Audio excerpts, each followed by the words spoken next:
I used to have one of these and they're the shop display, but mine broke. The Michael X motor broke I used to inside. have an actual Swiss Army knife. Oh well, this cost me nearly 100 quid. I still got it. I've got it in the attic, but I've got to fix it.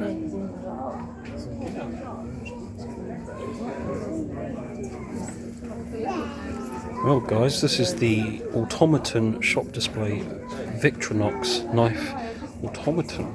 Look at that. That's pretty cool, actually. Yeah, my one, the motor is actually gone. I've got to change it. It's pretty cool like that. Wow. That's cool.